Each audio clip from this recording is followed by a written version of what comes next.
Ողջույն բարեկամներ, ձեզ հետ ինչպես միշտ My Culinary Versions խոհարարական ալիքն է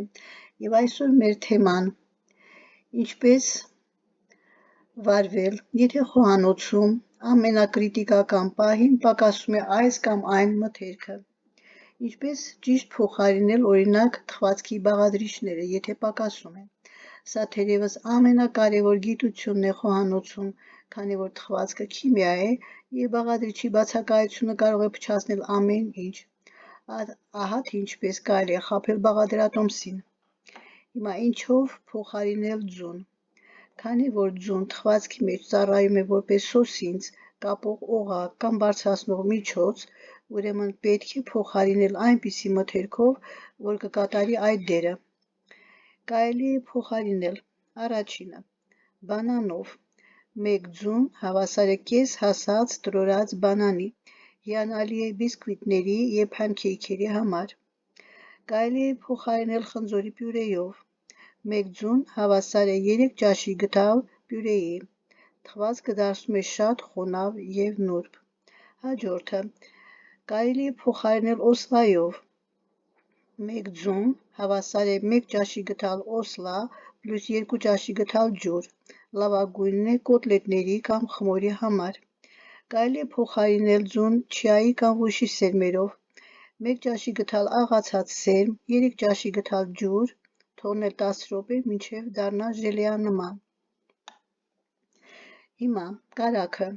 ինչով փոխարինել կարագը, եթե չկա։ Կարագը պատասխանատու է համի և փափկության համար, ուրեմն կարող ենք փոխարինել բուսայուղով, 100 գրամ կարագը հավասար է 75-ից 80 մլ բուսայուղի, թխվածքը կլինի ավելի թեթև, բայց պակաս կաթնային համով։ Մյուսը կարելի է փոխարինել կարագը թթվասերով կամ մածունով, եթե կարագը քիչ է, ավելացրեք նույնքան թթվասեր, այն կհաղորդի անհրաժեշտ յուղայնությունը։ Ինչով փոխարինել փխրեցուցիչը։ Սա ամենահեշտ փոխարինումն է, բայց պահանջում է ճշգրտություն։ Ուրեմն վերցնում ենք սոդա և պլյուս թթու, այսինքն 1 թեյի գդալ փխրեցուցիչը հավասար է 1 քառորդ թեյի գդալ սոդա, կես թեյի գդալ կիտրոնի յուղ կամ քացախ գումարած ավելացնում ենք։ Կարևոր է սոդան պետք է մարել հենց խմորի մեջ ավելացնելուց առաջ, որպեսզի գազերը չցնդեն։ Հիմա եթե չկա շաքարավազ, ինչով փոխարինել։ Կարող ենք փոխարինել մեղրով, 1 բաժակ շաքարավազը հավասար է 3 քառորդ բաժակ մեղրի, բայց հիշեք, որ մեղրը հեղուկ է, ուստի բաղադրատոմսի մյուս հեղուկները, ջուրը և կաթը պետք է մի փոքր քչացնել։ Կարելի է փոխարինել շաքարավազը խուրմայի մածուկով, խուրման տաք ջրով բլենդերով հարում ենք, սա ամենաառողջարար փոխարինումն է։ Եվ վերջում, այստեղ աղյուսակ,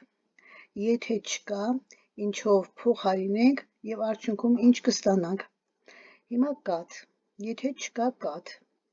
ինչով փոխարինենք։ Փոխարինում ենք կաթը ջուր և մի քիչ կարագ կամ մածուն, արդյունքում կստանանք համը գրեթե չի փոխվի։ Սա արդյունքը, համը չի փոխվի։ Եթե չունենք շաքարի փոշի, ինչով փոխարինել։ Շաքարի փոշին կարող ենք փոխարինել սովորական շաքարավազը հարելով սրճաղացում, նույն համն է ստացվում։ Եթե չունենք շոկոլադ, 3 ճաշի գդալ կակաո պլյուս 1 ճաշի գդալ բուսայուղ, կստանանք մուգ շոկոլադի էֆեկտ։ Եվ մի փոքր գաղտնիք, եթե թխվածքի մեջ ավելացնում ենք մի պտղունց աղ, նույնիսկ եթե թխվածքը շատ քաղցր է, աղը կընդգծի շաքարի և շոկոլադի համը, դարձնելով այն ավելի հագեցած։ Այսօրվա համար այսքանը, կհանդիպենք ցտեսություն։